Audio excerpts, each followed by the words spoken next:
Good day! Hello sa inyo lahat. Good evening po. Another vlog for the day. Short notice vlog to. Mabilisan, kumbaga madalian, no? Mula sa ating mga Karso from different province. Hello po! Okay, hello sa mga Karso natin na ngayon ay nakantabay sa atin, no? Himbis na nanonood ng balita ang nangyayari. Nanonood ng mga vlog ni Big Man na merong first-hand information for you to watch and learn.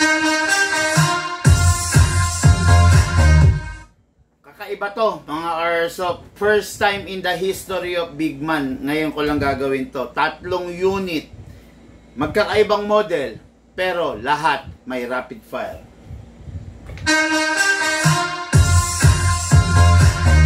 Hindi ko masasabing maganda, hindi ko rin masasabing pangit. Because alam nyo naman ako, kilala nyo ako ever since from the start, Big Man is not a fan of a rapid fire. Okay? Lagi ko sinasabi sa inyo, I am not a fan of a rapid fire. Actually, mas gusto ko yung simpleng single fire lang kesa sa rapid fire. Bakit? Ano ba yung dahilan kung ba't ayaw ko ng rapid fire? Okay? Isa kasi akong tao na gusto ko perfect. Okay? Perfect. During the rapid fire, rapido. Maraming papakawalang bala. Okay? Bukod sa rapido, maraming pinapakawalang bala. Ang tendency pag rapid fire, hindi lahat tumatama. Di ba? Isa pa, medyo magastos. Okay? Medyo magastos yan, it is because rapid fire eh. Di ba? Hindi lahat yung papakawalan mong bala, siguradong tatama. Yun ang dahilan na primarily, kaya hindi ko, I am not a fan of a rapid fire. Okay? Ako kasi yung tipo ng tao na gusto ko, kung ang bala ko, kung ang target ko is 3, gusto ko, ang papakawalan ko, 3 lang rin. Diba? Pag ano ba, naglalaro kami, nagta-target shooting kami mag-aama, pamilya, lagi kong ini-encourage yung mga anak ko na kung ang target mo 5, dapat 5 bala lang rin ang pakakawalan mo. There's no room for error. There is no room for mistake. There is no room for second chances. No? Gusto ko ganun. Pag rapid fire kasi uncontrollable. Kahit anong higpit ng hawak mo, uncontrollable yung bala. Hindi mo alam kung saan pupunta, hindi mo alam kung saan gagawin. 'Di ba? Ganyan, normal yan pag rapid fire. Okay? Ngayon, merong mga taong gustong may rapid fire, may mga taong gustong basta pumuputok lang, yun. Bagay na sa akin, kabaliktaran naman nun. Sabi ko nga sa inyo, I'm a perfectionist when it comes to firing into shooting, no? Hanggat maaari, gusto ko lahat pumapasok yung balang pinapakawalan ko. Okay? Yan, sa napakadalang na pagkakataon, 3 na to, may mga rapid fire function siya. No, ni-request ng ating mga airsoft, ni-request ng ating mga bossing from different province. Okay? Ngayon, request ng ating airsoft from Mangaldan, Pangasinan. Okay, from Mangaldan, Pangasinan, si Marvin Caparas. Hello, bossing!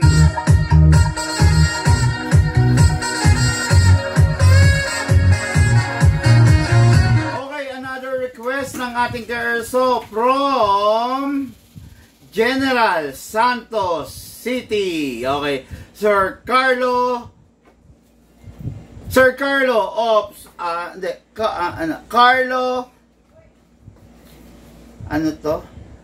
Carlo Cabading of General Santos City. Hello, bossing!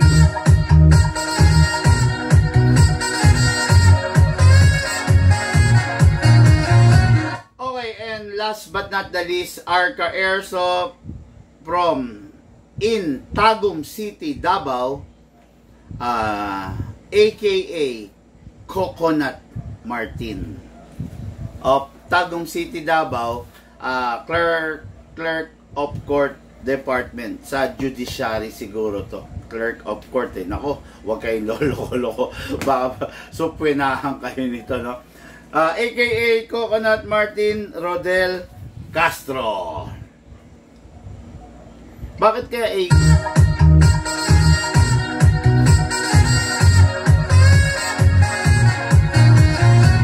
Bakit kaya naging Coconut Martin?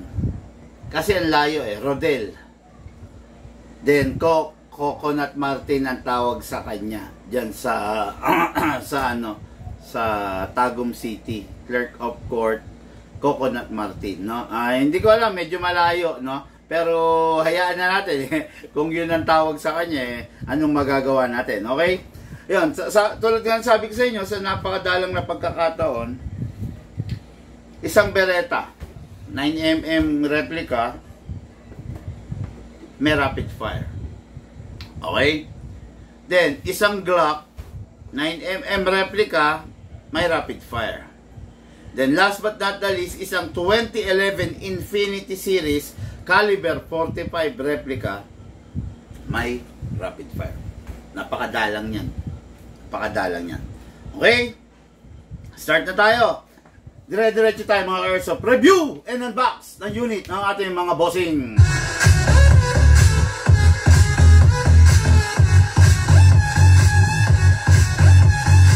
Okay, unit natin ka airsoft Marvin Caparas of Mangaldan, Pangasinan. Unit niya, napakaganda. The Gold Edition. Okay? The Gold Edition Beretta Eagle. Okay? What is good and special about this? This unit is a full metal mula ulo hanggang baba. Plus, ang function nito, single fire, rapid fire. Okay? Dual firing mode to. Maganda siya, malupit, gold color. Hindi ipipitsugin, pangyayamanin. Sabi nga, no? Maganda, actually, mga bossing, maganda yung unit talaga. Maganda, no? Yan ang ating i-review in box, pero punasan ko lang siya ng silicone oil. Medyo merong mga mancha ng fingerprints. Look, ikaw nga, oh. Pasadahan mo maraming beses, ha? Yan. Yan yung mga sulok. Ayan, may mga fingerprints. Ayan. Okay, no? Yan, napakaganda niya. Yan, dilinisan ni Luke. Itong part na to yata. Okay lang. Ayan, yung parte na yan, ha? Yan. Yan, no? Ayan, sa ngayon, nililinisan lang ni Lucas, okay? The next unit natin is unit ni Sir Carlo of General Santos City. Ganun pa rin. Glock 18. Equipped with single fire. Equipped with rapid fire. Okay. This is a silver edition. Meron tayong gold edition. Meron tayong black edition. Unit ng ating airsoft from Clerk of Court of Tagum City, Davao. So this is a 2011 Infinity by the AW Custom. Napakaganda, napakasarap. Equipped with single fire and rapid fire. Nako, meron siyang holes. So, ibig sabihin, pwede itong scope mount, no? Grabe, ganda.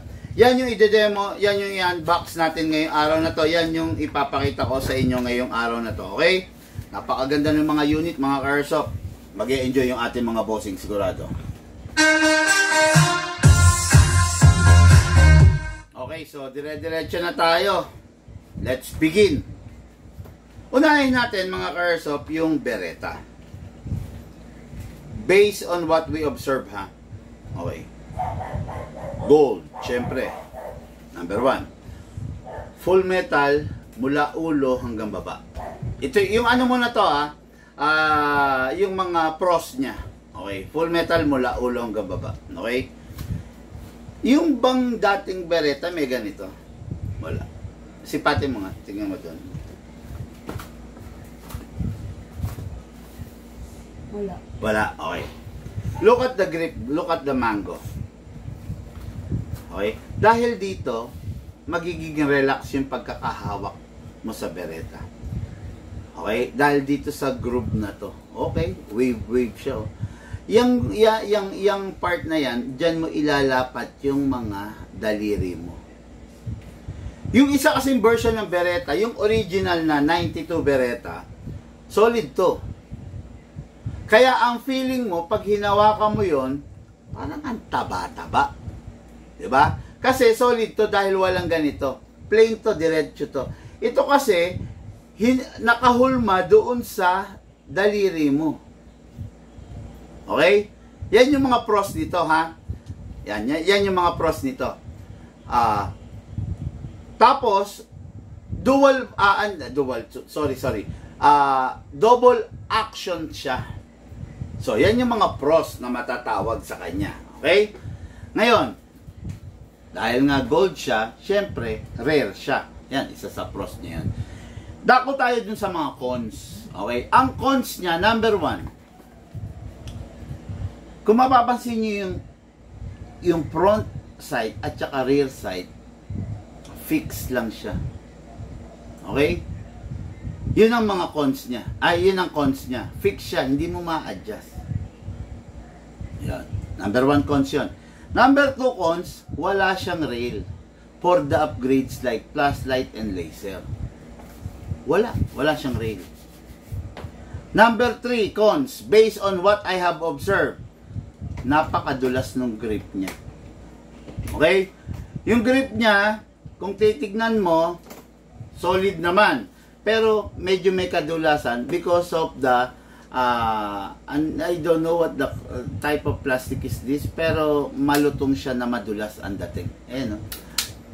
Kaya naman nilagyan ng ganito kasi para mailagay yung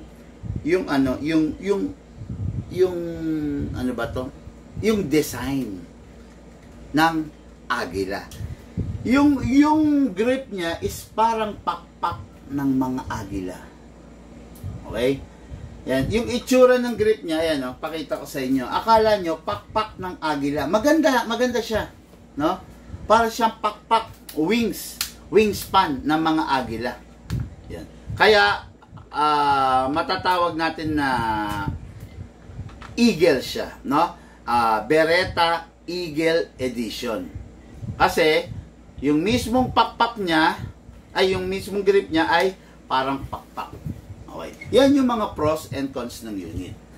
Ngayon, yan din yung na-observe ko doon sa unit. Okay? Ngayon, masasabi natin maganda to para doon sa taong merong crush or merong gusto sa Beretta. Okay? Medyo hindi ako fan ng Beretta kasi medyo old unit talaga to. Talagang old siya. Classic unit siya. Hindi siya yung mga unit na masasabi mo talaga na modern. Talagang classic siya. Pang collector's this is a collector's edition. Okay? Yan. Tatapatin ko kayo, ang Beretta pag nasira, medyo mahirap ang pyesa. Hindi ganun kadami ang pyesa nito. Okay? Ayan. Ito yung unit natin ka-airsoft. Marvin Caparas of Mangaldan, Pangasinan. Napakaganda, bossing. Demo test fire natin, syempre. Number 1, kunin natin yung magazine. Magazine niya is a silver Beretta magazine. Okay. Kaya inaalis ko lang yung sticker. Kasi may sticker siya kakalang dun sa unit. Hindi papasok. Ayan, okay, wala na sticker, oh. Ngayon, lalagyan natin ng silicone oil. Lagi ko sinasabi sa inyo, huwag ninyong papabayaan sa silicone oil, huwag ninyong babaliwalain yung silicone oil kasi yung silicone oil, yan ang makakatulong ninyo sa unit ninyo para mapanatili ninyong maganda, maayos, mahusay ang performance. Okay? Kuha tayo ng silicone oil, syempre, press the valve, then spray. Okay na yan. Then, pangalawa, the inlet valve. Yun. Okay, no? By the way, this unit is a Beretta. Isa sa mga, masasabi natin not an ordinary version. High-end edition ng WE Taiwan. Okay? So, ngayon, kuha tayo ng gas. Siyempre, kahit Taiwan siya, ang gas na gagamitin natin is 12 kg pa rin. Okay? Hindi mo siya pwedeng gamitan ng 14 kg kasi masisira siya.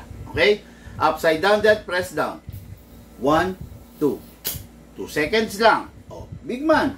Bakit 2 seconds lang? Bakit yung dati kong airsoft or yung sa kakilala ko, naglalagay sila 5 seconds.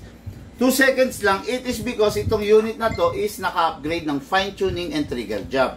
Pag naka-upgrade na ng fine-tuning and trigger job, hindi mo kailangan na dagdagan pa ng hangin kasi nakatono na nga, naka-fine-tuning na nga.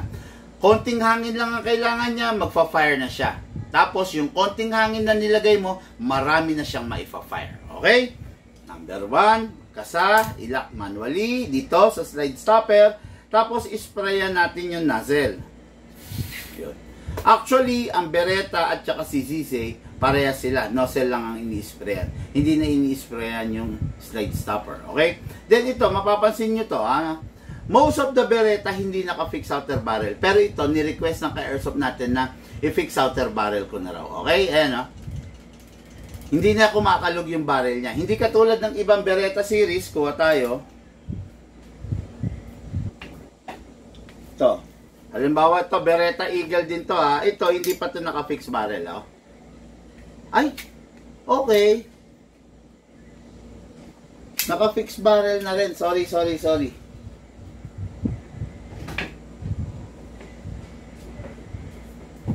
Ito.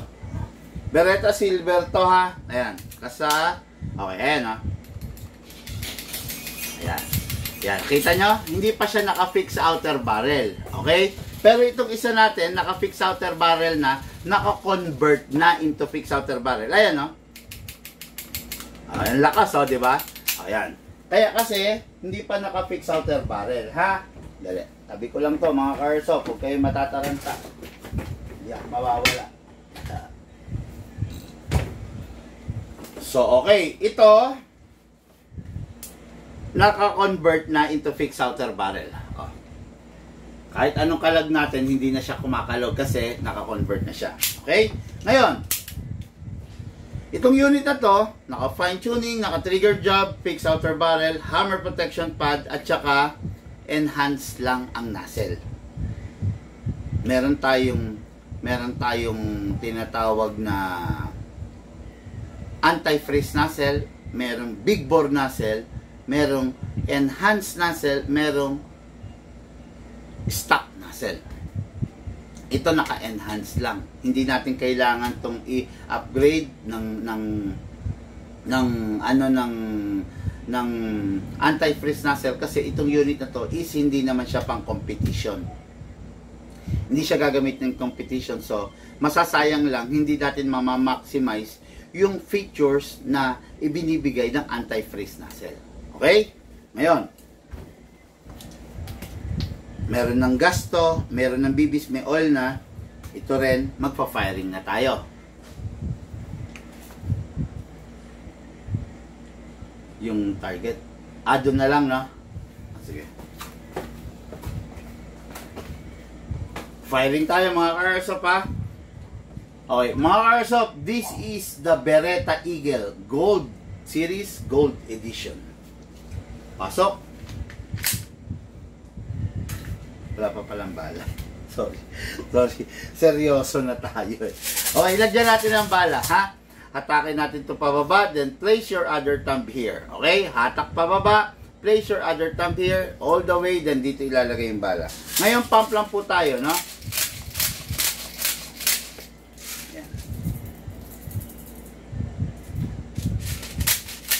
Maximum rounds, mga ka-airsoft, is 27 plus 1, pero hindi allowed na napunuin ang gusto, ha? Huwag natin ganyan pupunuin. Sakto-sakto lang. Okay? Go!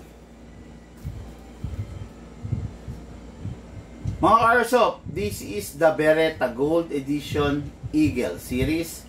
Pasok. Kasa. Equipped with single fire and rapid fire. Single fire muna. Single. Okay, rapid natin, ibababa lang natin konti ito, rapid fire. Sorry. Okay, rapid fire? Hindi.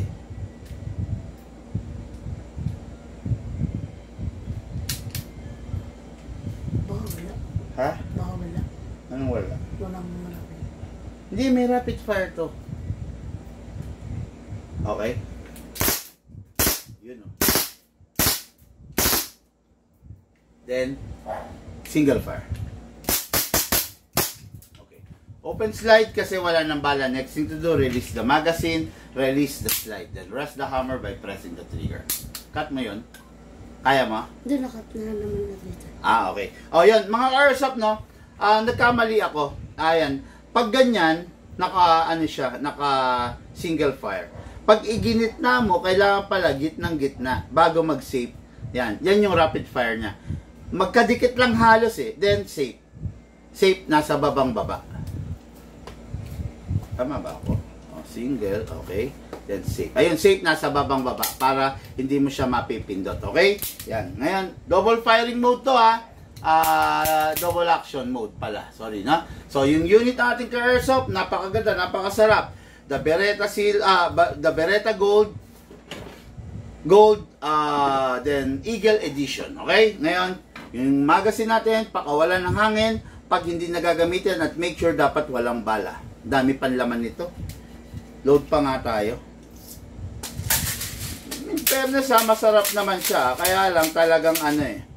Ang downside lang talaga ng mga may rapid fire ay ano siya. Syempre, sarap pa. Yun, torture sa barrel, no? Ayan, single fire.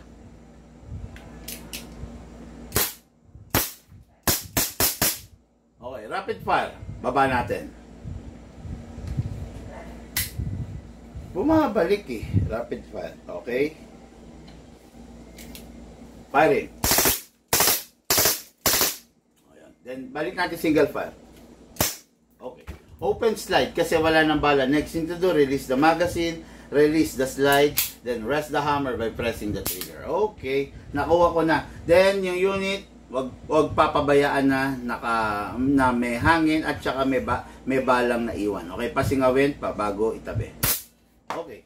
Unit na ating ka-airsoft, Marvin Caparas of Mangaldan, Pangasinan. Hello, bossing. Ito po yung unit mo. Ready for packing and ready for shipping. Okay, next unit natin. Another unit with a rapid fire Glock 18. Okay, makikita nyo. Dito pa rin sa gawin na ito yung adjacent, no?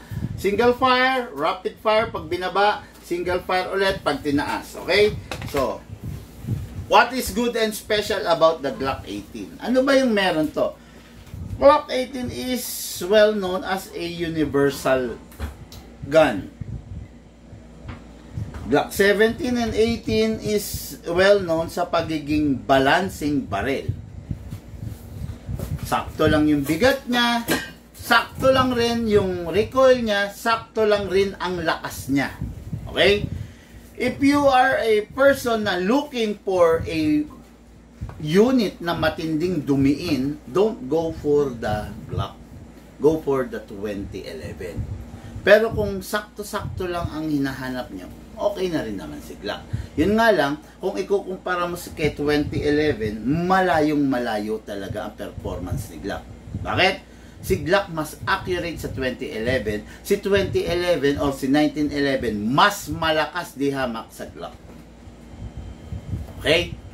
Glock ginagamit as a secondary sidearm, lalo na sa mga game. Di ba, Lucas? No, sidearm siya. Kung gagamitin mo si Glock bilang practical shooting, medyo mabibitin ka kasi nga kulang yung lakas niya. Kung mga practical shooting pang bahay, gamit ka na 1911 or 2011. Yun, masosolve ka talaga. Pero kay Glock, medyo may mabibitin ka. Unang-una si Glock kasi, kumbaga, tanggapin natin yung katotohanan na si Glock, hard polymer lang ang body. Hindi siya full metal. Okay?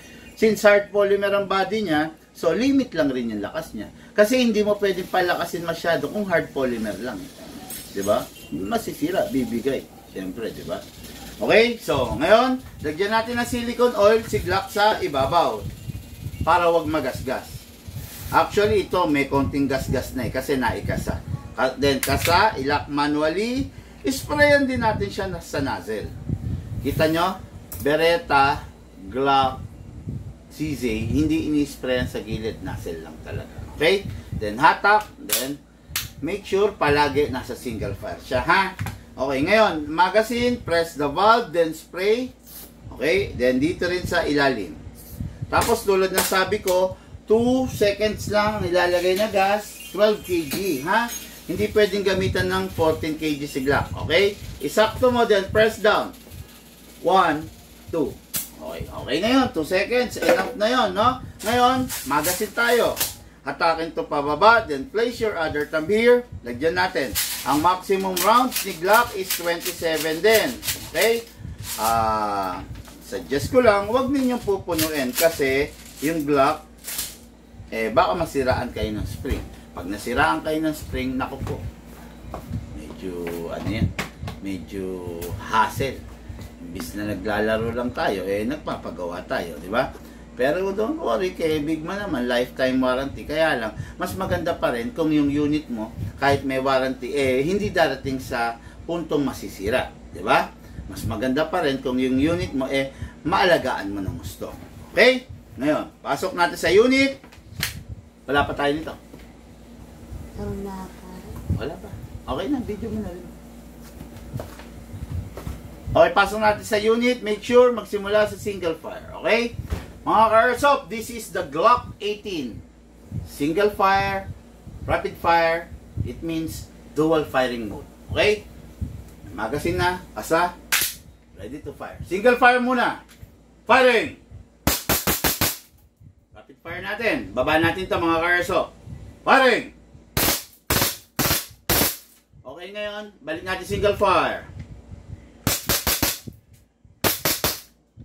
Open slide kasi wala na siyang bala. Next thing to do, release the magazine, release the slide. Then rest the hammer by pressing the trigger, then put it back to safe. Okay. Yung unit, sarap no? Kita nyo? Kaya lang, syempre, hanggang dun na lang si Glock. Huwag natin pangarapin na i-upgrade pa siya, palakasin pa kasi mapapahamak lang siya. Ano lang siya, imbis na maganda siya na nalalaro mo, darating lang siya sa puntong masisira. Okay? Ngayon, tong unit, syempre, bago itabi, punasan. Make sure wala lamang bala bago itabi at dapat wala rin lamang hangin, pasingawin. Okay, dami laman, no? Ganun kasi ang unit pag naka-upgrade na, naka-fine tuning, naka-trigger job, matipid na, ha? Kita nyo, 2 seconds lang nilagay natin, ang dami natira, nag-rapid pa tayo. Itong unit na to, naka-fine tuning, naka-trigger job, pero hindi siya naka-fix outer barrel. Okay? Unit natin ka-airsoft, ready for packing and ready for shipping. Going General Santos City. Okay? Carlo Santos Cabading. Carlo Santos Cabading. Okay? Bossing, unit mo, ready for packing and ready for shipping. Okay, mga ka-airsoft, and now for the main event. Okay? This unit is a very rare. Why? This unit is a Infinity 5.1 equipped with single fire and rapid fire. Dual firing mode dito. Mga ka-airsoft, ito sasabihin ko sa inyo yung totoo huwag kayong magagalit. I am not a fan of rapid fire. Pero kung ang ino-order sa atin ng ka-airsoft natin may rapid fire, wala akong magagawa. Gagawin ko yung party ko na i-advise ko. Pero dahil mas gusto nila yung kanila at saka syempre sila nang bibili, sila yung customer, dapat susunod lang ako, di ba? Pero nag-advise ako na ang rapid fire sirain. Okay? Ang rapid fire, doble ng buhay ng single fire ang rapid fire. Halimbawa yung rapid fire mo, sobrang ingat mo, tatagal siya ng 3 taon, mas tatagal doon ang single fire. Okay? Pero, syempre, kung yun ang gusto ng bossing natin, wala akong magagawa. Susunod lang po ako sa inyo. Okay? May jelly tape ka naman, di ba? Okay. Alisin ko lang yung sticker, mga ka-airsoft.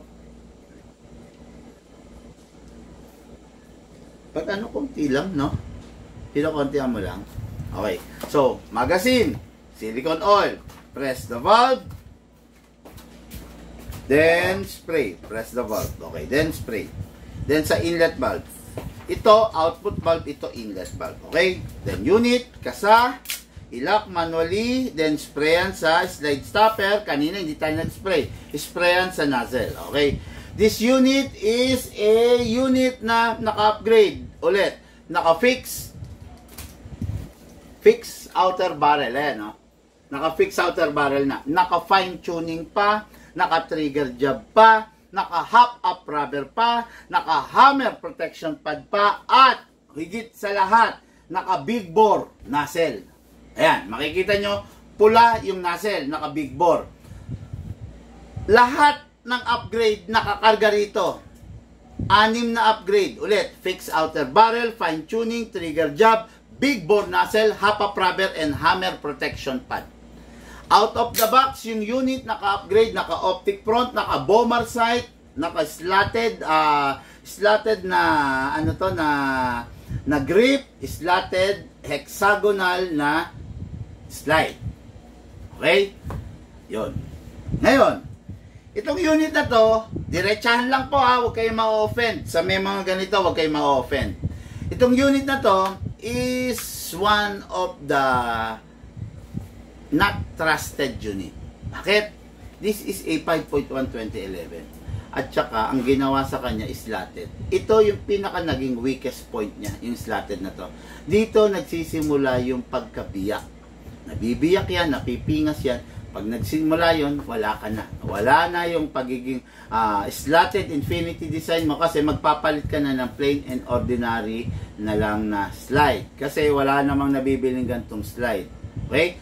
Plain and ordinary, so wala na infinity series mo. So, bakit ka pa bumili ng infinity? Okay? Ngayon, may rapid fire to.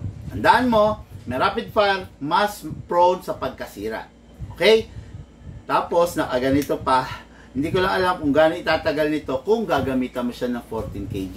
Kaya, ang gagamitin mo rito is 12 kg lamang. Tandaan nyo ha, hindi ko kayo tinatakot, mabibiyak to sa 14 kg. Maniwala po kayo sa akin. Tapos may rapid fire function pa siya. Naku po, masakit. Okay? So, unit. Kasa, meron na. Okay? Okay. Dual firing mode to ha. Very rare to. Bihirang-bihira to. Ni-request lang to nung kay Airsoft eh. 1, 2. Ni-request lang to. Pinagbigyan ko lang, no? Pero yun nga, pinaliwanag ko naman na ganito yan, ha? Ganito. Pero still, yun ang gusto niya, wala akong magagawa. Atakin pababa, place your right thumb here. Dito ilalagay yung bala. Pump lang po tayo, mga ka-Airsoft. Okay?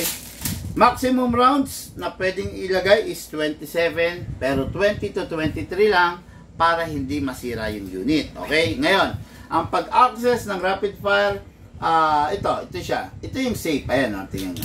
Ayan, safe siya. Okay? May save mo. Ngayon, yung pag-access ng rapid fire niya, pansinin nyo, hindi ambient, hindi siya sumasabay. Okay? Ito yung pag-access ng rapid fire. Okay? Pag binaba mo, rapid fire. Pag tinaas mo, single fire. Okay? Pasok. Kasa. Ready to fire. Okay, single fire mo. Uy. Single fire muna tayo ha, tapos ira-rapid natin.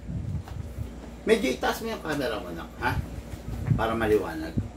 Yan. Okay, go. Okay mga ka-Airsoft, this is a 2011 5.1 Infinity Series equipped with single fire and rapid fire. Firing po tayo, single fire muna tayo. Firing! Sarap. Ira-rapid fire natin, baba. Firing! Rapid fire!